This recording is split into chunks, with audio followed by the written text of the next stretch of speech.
What's up, everybody? Welcome back to Skyrider Limited. I am Jesse. We are once again in our favorite little corner over here in Essex.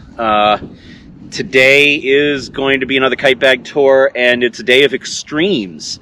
I've got some kites that'll round out a couple of sets that you've seen parts of already, and we're going to talk about the extreme ends of the wind range kites from those sets. So we're going to look a little bit more at the rest of my family of Furies and my two newest arrivals from France, the Ultralight and Wind-R Ultim from Wind-R kites. So let's dive right in.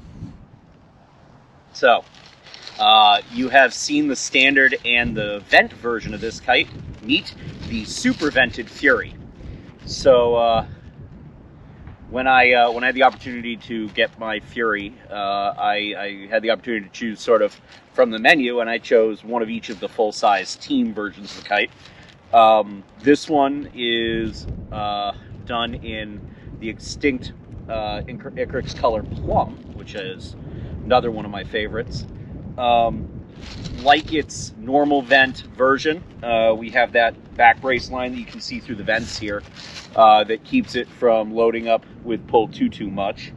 But in general, it's very similar to the normal vent and standard, just with many extra holes in it. This one is the better part of a screen door sewn into the sail. Frame is very similar to the vent and standard. The original framing spec for these in SkyShark was P400, leading edges, spreaders, and spine. I have since changed my framing with my vent and standard in Nitro with a 400 spine, and this one in Nitro Strong with a 400 spine. Also changed the 400 top spreaders to 6mm protruded. In general, I find that it's a really good sort of hybrid between the performance of the P400s, which was very linear, and what I imagine the Aerostuff kites were like, though I haven't had a chance to fly an Aerostuff Fury yet, and I'm really hoping at some point I will get to experience that without having to spend another couple $100 in carbon for the project. It's a wonderful tool because it will sort of get going in like 15 miles an hour, little lower than that. So far I have not found the limit on the high end where it was uncomfortable. Today it's gusting to about 20 miles an hour, and I was able to fly pretty much anything and everything I wanted to, anywhere and everywhere in the window with it, which is sort of the point. In general, very, very precise. This kite and the vent in particular, and I suspect it has something to do with the back brace, have one of the most stable slides I've ever seen, which is really enjoyable. It's such a nice old school trick that I think is often overlooked and so much fun. You can come nearly edge to edge of the window, and because it is a team kite and it has such a big, tall, and deep sail, it has such a nice deep wingtip that it has a really big window. So coming from edge to edge of the window in a slide is really quite the visual feat. So with that, we're going to look at the other end of the spectrum in the Fury. So hang tight, and I'm going to go switch kites. Okay, so here we've got the ultralight version of the Fury. Today is not its natural habitat by any means. This is a light ultralight.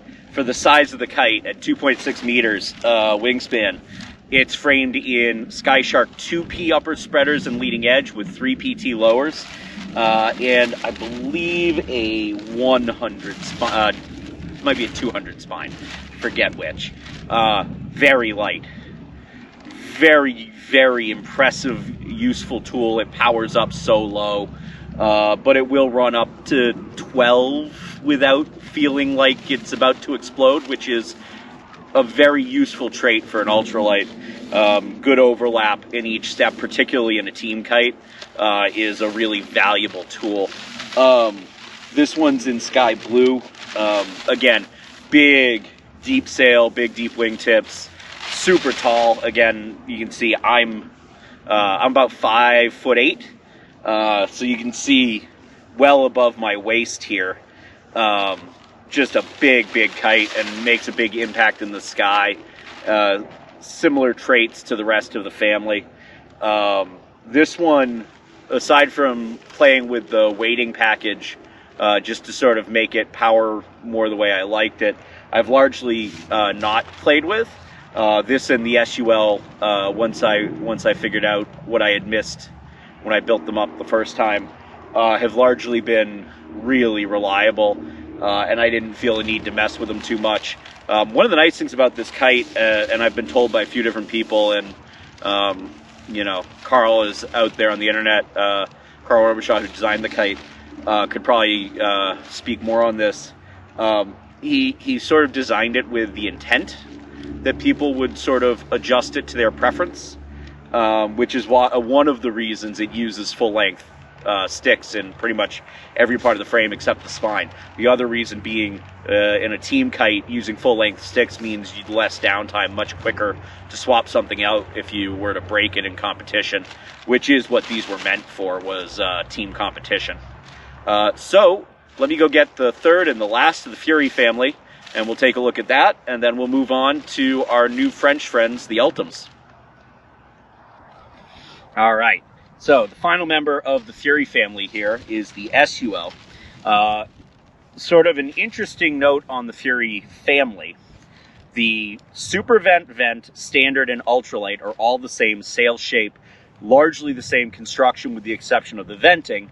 The difference between them is, in my case, I've altered the frame on the Super Vent, but normal spec, if you were to have ordered one from Kite Related Design, the Vent, Super Vent, and Standard all had the same frame. The UL and SUL all had the same frame. The bridle points, the tie points for standard bridle setting are different across the line. The UL and SUL have lighter bridles. The SUL, however, has a slightly different sail shape. I don't know how obvious it will be on camera here, but you can see that the sail depth is greatly reduced, and that instead of using the microcarbon standoffs, it uses helical fiberglass, which give the kite the ability to sort of breathe with the wind and allow it to fly. I've flown it to 1.5. I suspect it would power down to about 1 without really having to work very hard. And I have flown it on the other end to about 5 comfortably. I again suspect it would go up a little higher, but not by a whole lot. Being that it is a rather shallow sail shape, it starts to grab wind really well. The bridle is also different from the rest of the family, a little tighter, and just sort of works in favor of that SUL sail. Again, that 2P, 3PT framing, so very, very light for its size, a 2.6 kite, but deceptively light, and just, again, so precise. And when you get down into that low wind range and you're flying either for fun or a demo, does feel a bit like cheating with how well it comes to life down on that bottom end of the wind range. So that is the whole Fury family. If you go back and check the other earlier videos, you'll see the Standard and the Vent. So hang tight, and I'm going to change kites again and get out. We'll start at the top of the wind range again with the Vented Ultim. Okay, so you may have seen in an earlier video the Standard Ultim, which I have in the Aero Stuff version. So that kite is all in Aero Stuff Gold Sport or Gold S. So this is the vented version. I believe RIchard refers to as VT1, and he might have made mention to me that he is working on what will effectively be a super vent version as well. Remarkably little mesh in this sail for how well it handles 18-mile-an-hour gusts, which we had today. When I started out, the wind's falling off now, but when I got out here, it was blowing. Frame is 7 PT 300 split spine, P300 split spine, Sky Shark 7 PT and 5 PT in the leading edges, and then Aerostuff Gold Sport lower spreaders. So it would be considered a hybrid, but he doesn't actually offer it in a full Aerostuff or a full Sky Shark. I actually spoke to RIchard about that, and he says that the choice of framing adds a good amount of mass, which really helps it trick when the wind comes up, and I can vouch for that after today. Remarkably well managed pull. Again, comes up in the wind range and really doesn't load up too bad. It starts to make a little noise, and you can see the sail load in, but it doesn't really translate that out the bridle and down the lines, which was a pleasant surprise. Really capable, just as capable as the standard, even at those higher ends of its wind range, up closing in on the top of competition wind. I was doing a Jacob's ladder at 20 miles an hour, sitting dead down the middle of the wind. I didn't quite start there because I wanted to sort of feel out what it was going to do, but the kite kind of started its drift over, and by the time I was done, I was right in the middle of the window.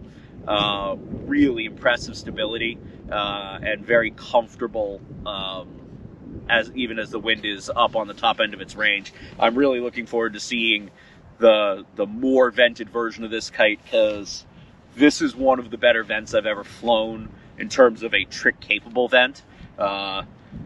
There is something coming from the Canvas boys that I got to do a little bit of test flying on that's right there with this, and I'm really looking forward to that coming out and talking about that more in a future video. But for now, this is the king of my bag in terms of trick flying at the top end of the wind window for sure. Color choices, so the whole set, and you'll see the ultralight here in a minute, the whole set has the midnight blue wing, and then we've got purple on the standard. This one is yellow. The plan is, when the more vented kite comes out, to do a neon yellow wing on this side. You'll see the ultralight next has a neon pink wing on this side, which was the closest I could get the line of colors to work based on kind of current availability of Icarus colors. And quite frankly, together they look really, really nice. The colors do line up well. So I'm really excited to add that fourth one when RIchard gets it done in the future. So hang out, and we're going to go grab the last kite for today, which is the Ultralight Ultim. Okay, last kite for today. We have the Ultim Ultralight now. So this one fitted out in all Aerostuff Sport Blue. I have not gotten to fly this kite yet. It arrived about a week ago with the vent, and I have not had an ultralight day yet. Or I guess I haven't had an ultralight day free yet. It's surprisingly sturdy feeling, and I think that has a lot to do with the Aerostuff. It does have 3 PT spine in it as well, so it is light, but feels reasonably robust. He does not offer multiple versions in the ultralight or the vent, so this is always an Aerostuff kite. That is always a hybrid kite, the vent. The standard comes in 3 versions, and I chose the Aerostuff version in that when I first got it, so I'm pretty happy that I've got basically the Aerostuff set, but there weren't options, so it all kind of lines up nice. I suspect, since the standard has a really impressive low end of its wind range, that this kite will fly nearly down to super ultralight wind. It has a decent amount of overlap with the standards range based on RIchard's sort of tech sheet for it.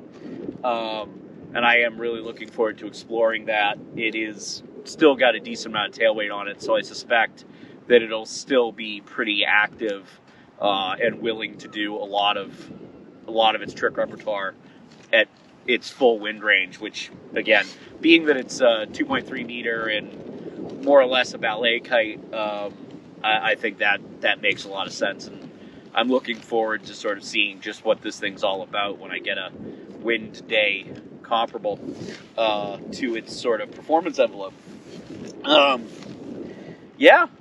I don't know what else to say about it. I haven't got a chance to fly it yet, so I can't really give a flying report, but I love the standard Ultim. It's one of those kites that was just love at first flight. The vent, similarly, was just awesome from the moment I took off today. So I'm sure this one's going to be as well. I highly suggest, if you're looking for something in that sort of all-around discipline, you check out Wind-R kites in France, RIchard Debray's stuff. He also makes a freestyle kite I haven't gotten yet, called the Antidote, which is sort of a UL to standard wind range, 1.9 meter, I think. A little small for my usual taste, but at some point, maybe I'll pull the trigger on that one as well. So yeah, that's today's tour. Again, thanks so much for watching, and your continued interest in the channel and in everything we're doing. We're kind of closing in on the end of my main bag. I'm going to kind of keep this going even after we've done my main kite bag tour with other stuff from the collection through the years, because there's some cool treasure trove of kites going back to the early 90s, and some of it even are designs out of the 80s. Some weird and wonderful stuff that I definitely want to share with everybody. Another housekeeping note, this video will come out the 25th, I think. The following Friday will be another kite bag tour. The Friday after that may get either skipped unless I can figure out some convenient time to pre-record one. I'm actually headed out to Kite Party, which is the second weekend of March, but I am road tripping from Massachusetts to Huntington Beach, California. I'm going to make some interesting stops on the way. Not all of them, actually, pretty much none of them kite related, until I meet up with John from Canvas, and he and I are going to finish the road trip together, and then we'll meet everybody out at Kite Party and have a party. One of the things that I'm hoping to get done out there for all of you is I intend to corner a whole bunch of really good flyers and some really good kite designers that are all going to be there, and sort of do a celebrity kite bag tour, talking about, you know, either favorites or favorites of the moment or favorite kite they've designed, things like that. So let me know in the comments if that's something you want to see. And thank you so much for watching, and we'll catch you on the next one.